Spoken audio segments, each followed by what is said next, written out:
So one of the basic formulas you can use in Notion is an if-then statement. If something is true, then do something else. So using this as an example, here are 3 projects we're working on. You can see the due dates for them. For reference, today that I'm recording is January 4th.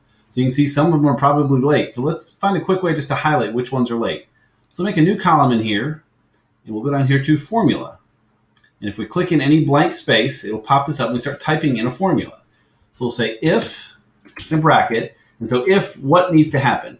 And it pulls in some of your properties for you automatically. So if the due date, and it's going to put that prop due date, say if that field of due date is less than now, which is going to pull in the current date, okay, so it's going to say if it's before now, that makes it a problem. Then what happens? We'll say late, we're running late. And you can do another comment and say, what happens if it's not true? What happens if we're still ahead of time? We can say, okay, it's okay for now. And then we'll close it up.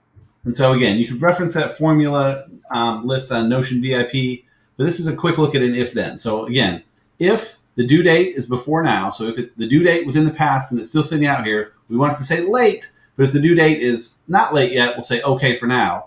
And if we click out of here and say done, you see right away it says late because that was January 2nd, that was before, this one's okay, and that one's late. And again, this updates in real time as we make changes. So if we say, you know what, Acme, we knew they were running late, I talked to them, we're not going to launch until next week, so we changed to the 9th, it automatically changes it to okay for now. So you could just glance through here, see what's late, maybe run other queries based off of that. If you pulled in a linked database, maybe say, show me a linked database that only shows me late items. You know, that could be a good example, actually. Let's do that. So we'll go to our content. This is called formulas. So we'll do a linked database for formulas. There it is. And again, it's going to show everything at once. But instead, we just want to do a filter on this and say filter